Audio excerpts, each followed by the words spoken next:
part 10 of 10, Land Y series. So we are at the end of this series.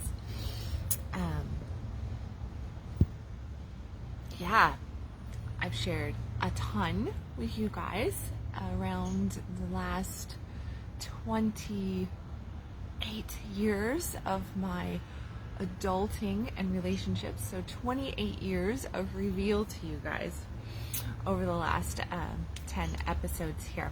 And today being the closeout of that. Today's topic is why I came back home to monogamy. You know, earlier on in 3 or 4, I talked about why I went polyamorous. I told you about cheating on my husband of 16 years. I talked about being a mistress. You know, I talked about having backup plans and betweener relationships. And how did all of this and everything else shared from 28 years of relationship bring me back to monogamy? I mean, seriously, how could somebody go out there, have 11 boyfriends, have relationship in integrity-based relationships, transparency, multiples, poly, have all the best of the best, and then come home to monogamy? Well, I can tell you, number one, I am incredibly blessed to have a man in my life that the love is deep and pure and beyond measure anything that I ever could have dreamt of, you know. But that's truly what we're going for. What do we want in love? Well, what we're wanting is we're wanting not just another lover, right? And all this relationship stuff that I've discussed with you is really about us human beings learning self, which is what I've done over the last 28 years.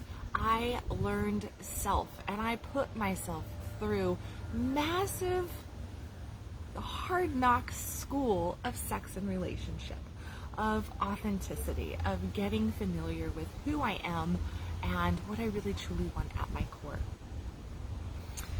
And that's why we do relationship. That's why we get into sex. That's why we get into commitment. That's why we explore. That's why we date. That's why we do what we do, is that we are looking for self.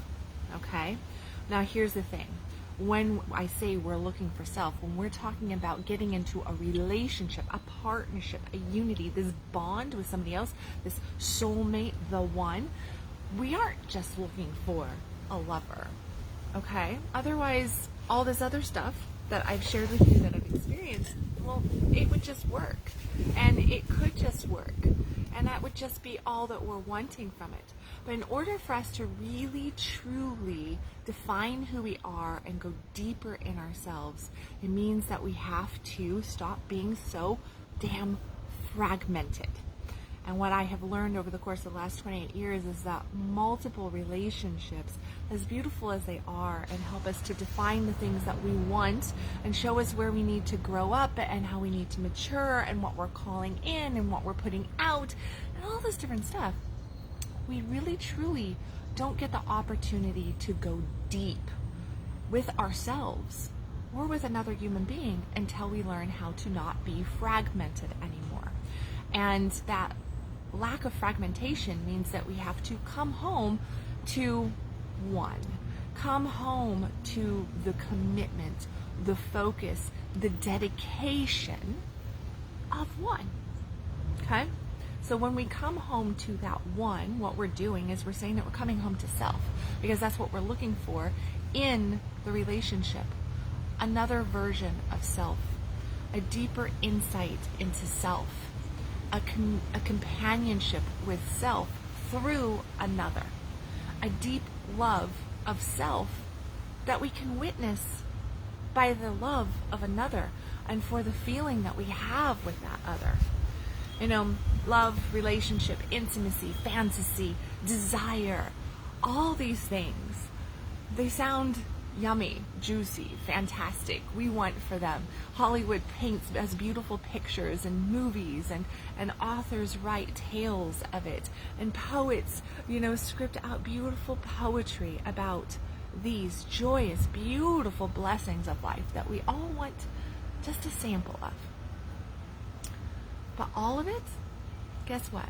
All of it happens right here. It happens right here. It happens in our thoughts, which create our emotions, which then draw into our lives the experiences for us to actually truly feel them, to have them. But we have to be open to those opportunities by creating the thoughts and the understanding that as long as we're fragmenting ourselves, we don't put enough effort, focus, dedication into the thought, into the feeling to actually have it manifest into the relationship of our dreams. Today, share a little intimacy note with you guys. Today is, as I texted my guy, I told him, I said, I feel sappy today. I feel sappy today. I was looking through Facebook memories, and 1 year ago today was what I would say a game changer in our relationship, that even though it was a relationship, it was not the intensity that it quickly birthed into after today 1 year ago. And as I was reading some of the musings that I wrote over a year ago in this week time frame, I had this realization of, wow, did I ever know?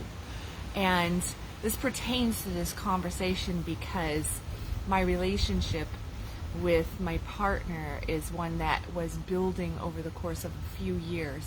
And over the course of 2020, I recall myself saying, I love him, he loves me, I know he's not going anywhere. And we weren't dating, and not even a kiss had happened, nothing. But I knew at my core that he was the one, that he was there, and that the love was intense. There was this trust, this bond that felt like lifetime's worth, and that was there. And I can see now, looking back from, a year, looking back over the course of that time frame, what was going on. And it was a coming home to truth, a coming home to the reality that my soul, my heart already knew. And I just had to work out the kinks, all this fragmented energy that was out there, and really get into the relationship. So I had to surrender to the relationship. And that's one of the things that in today's world, we talk about monogamy, and the majority of the world is in relationships, still is focused on monogamous relationship. The thing with monogamy is that we look at monogamy not as one relationship for a lifetime, but we look at it as one relationship at a time. And we get caught up in it, and we want to almost force the relationship to be something that we want it to be, versus saying, is this a relationship that aligns to me at my core level? Because the best relationships will request that you expand, that you grow, that you clear the muck of your trauma, your past relationships, your thought programs, the different things that really get us stuck in life. The best relationships ask us to be something better, something more. And why wouldn't we want to be something better and something more for the person that we want to do life with, right? But what we end up doing is we get into a relationship and we say, I'm going to be monogamous, but I'm not exclusive, okay? And I had this conversation a few weeks back with you guys around monogamy and exclusivity. And a lot of people believe that monogamy is exclusivity, but in today's world, what it is that monogamy means that I'm with you right now and I can be happy right here, but when I start to feel that I might be a little happier somewhere else, that's I'm not really that committed to you. And oh, by the way, I still have a dating app on my phone, and oh, by the way, I still check my my email account that goes to, and oh, I'm still keeping the door open here, and I get approached, and I don't claim this relationship when I get approached. Instead, I say, I'm busy. Instead, I say, oh no, not right now. Oh, thank you, but no, and I don't say, thank you, but I'm in a committed relationship and I'm happy, I'm not interested. And a lot of people are interested. And they make excuses. They keep doors, windows cracked for other relationships because they're not exclusive, because there's something inside of them that is saying, yeah, this relationship's pretty damn good and I'm pretty happy here, but not all my desires are being met. But maybe I could be happier somewhere else. Maybe I could have a different partner that was, checked all the boxes all the time. And that's what our world of today is really like. It's not about just finding that partner that we feel aligned to, that we feel connected with, that we have love for, that there is this, camaraderie, this support that we desire, and connection that we're wanting, and deep intimacy, trust, vulnerability, right? All the stuff that we say that we want. We could have it all. We could have all of that. And we still keep one eye tinted off to the side going, hey, but I could be a little bit happier. Maybe. And why is it? It's because there's something inside that says, number one, I'm not 100% sold on this relationship. Number two, this relationship is asking me to change my world in some way. It's asking me to level up. I've heard a lot of people say, the right relationship won't shrink your world, it will expand your world. And that's 100% true. A good relationship does not shrink us. It expands us. It encourages us to expand, to grow, to be more lit up in life, to be a bigger impact in this world. It challenges us, okay? But we humans, we've learned that, that's a little difficult. That's a little challenge. That feels like my whole world is shifting right here. So actually, maybe it's not expansion. Maybe this relationship is asking me to shrink. And I ask any of you who's out there that believe that maybe your relationship has asked you to shrink, is that true? Is it that your relationship is asking you to shrink, or is it asking you to really truly get in alignment to you and to do what is right for you, not just a relationship, but for you? And by doing what is right for you, you're doing what is right for the entity of us, and you're expanding into that. Because growth, expansion, is uncomfortable. Okay? We don't expand and grow in comfort. This process right here of remaining as is, as though evolution to the human soul, the human life, should not happen, or it should just be soft, comfortable. Well, evolution isn't comfortable. Okay? Evolution, the expansion process, requires us to really de-shed an old version of ourselves and birth, with all the complexity, pain, drama of the birthing process, into a new life, into a new existence of self, that definition of self, which also defines the us, the entity of us, right? So coming home into the land of monogamy, into the relationship, is not just the realization of, hey, I'm going to just do one relationship at a time, but what I'm speaking of is the land of monogamy and exclusivity. And how do you get there when you've been so fragmented, like I have spent years fragmented out here with so much? Well, number one is the realization of that fragmentation had a beautiful purpose in life. It allowed me in this instance to really learn about relationship, to learn about sex, to learn about men, to learn about who I was, what I liked, what I didn't like. There's a lot of gratitude and appreciation that I can have for all the shit back there because of what it has allowed me to realize in me now, so that I can look at my relationship right now and go, wow, I am happy. Wow, this is not easy. And wow, I love that.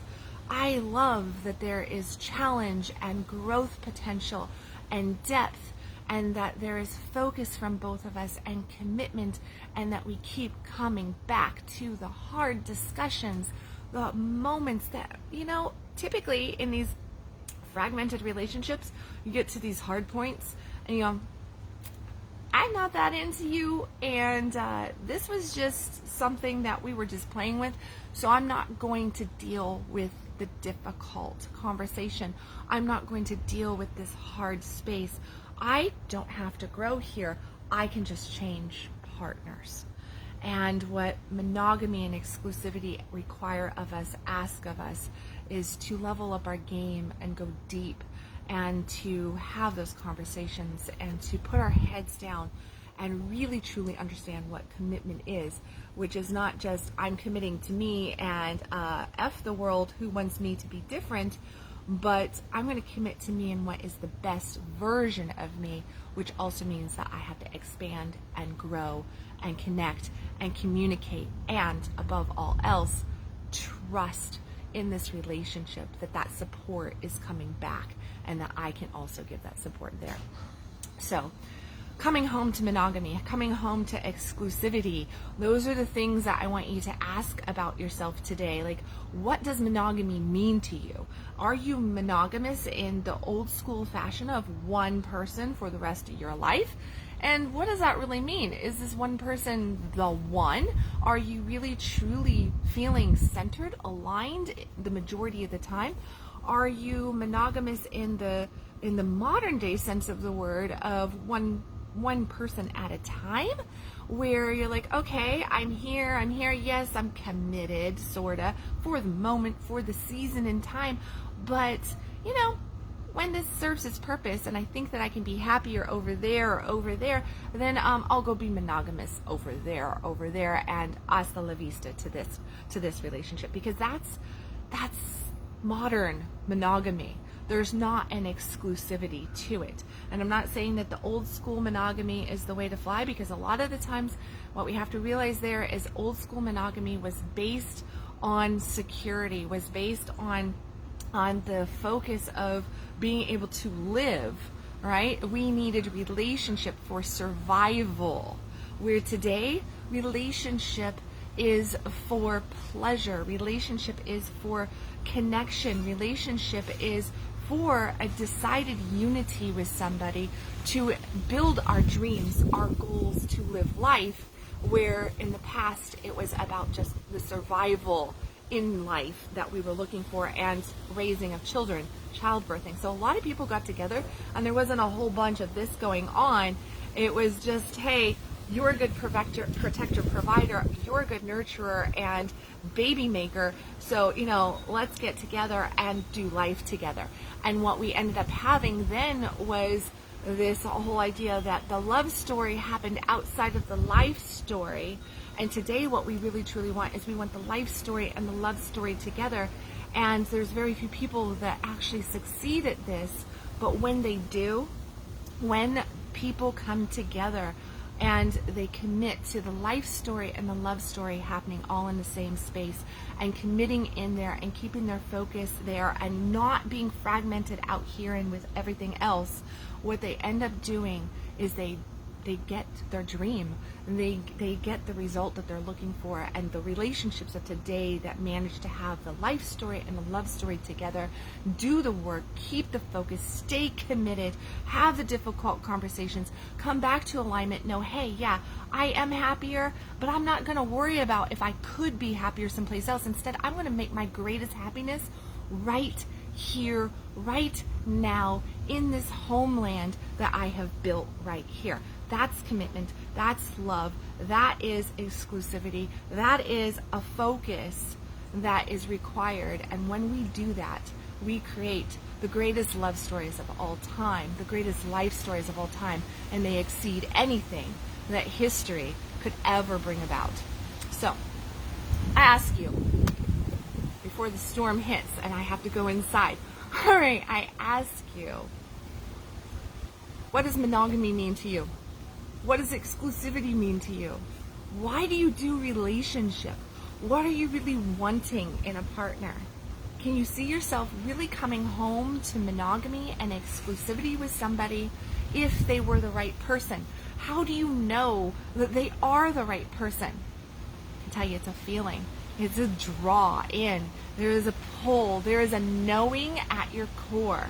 And if you don't have that knowing, and I can tell you I had this knowing with the man that I am with for quite some time before we ever got together. It was there. I was vocalizing it. He felt it. I felt it. It was definitely a pull together. And that knowing has to be there. And the reason why I was thinking about this, I was like, I don't think I've ever been monogamous, exclusive in my entire life until the last year of my life, where I'm like, no, this is it. And what was the reason for it? The reason for it was that I didn't have that feeling. I did not have that knowing at my deepest level with every cell in my body that this is it. And until you have that, yeah, you're probably going to find yourself fragmented. But I can tell you that when you have it, don't second guess it. And stop looking everywhere else, because you can mess it up if you keep your vision going out here.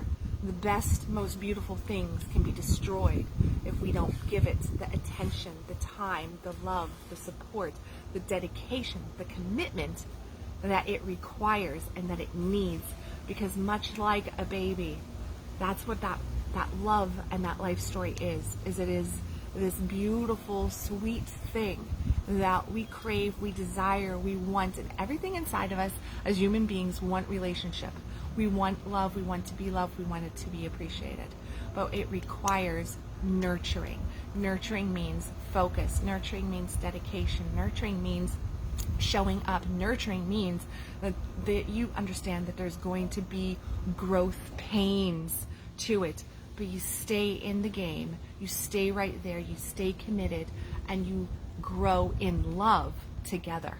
Where the majority of relationships today, as you know, I've said a million times over, I believe that 80+ relationships of today are not meant to be together. And it is because they are based on need, not love. They are based on the modern day concept of monogamy, which is, I'm going to just do this relationship right here until I think that there's something better over there. So I'm monogamous at one person at a time, not I'm committed here because this is telling me that this is everything. So, is your relationship everything? What does your relationship make you feel? What is the lessons of your past relationships? Pay attention to all those things. And if you would like help on learning some of the skill sets to have those deeper communications, to overcome or come through some of the crap that those past relationships might have birthed inside of you, then let's talk. If you are a couple that wants to grow your relationship, rekindle, really ignite that fire again. Realize that even in the land of cheating, affairs, things, mysteries that are underneath the surface, the trust breaches that long-term relationships all experience at some point. Well, you can decide what the legacy of that trust breach, that affair actually brings in. And I can tell you that a lot of couples, when they really focus that they're dedicated to each other, that even with affair, even with some of the desires and fantasies that get painted, the requests made that cause us to go, oh, I don't know, and set us off in different ways.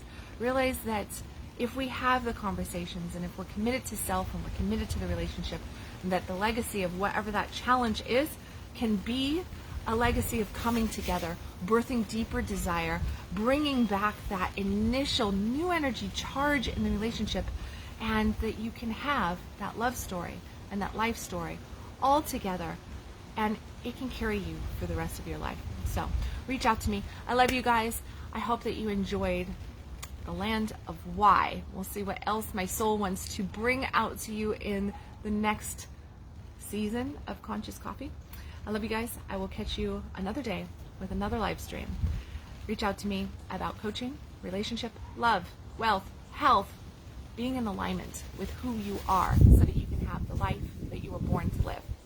Remember, stop existing, start living, and I will catch you tomorrow.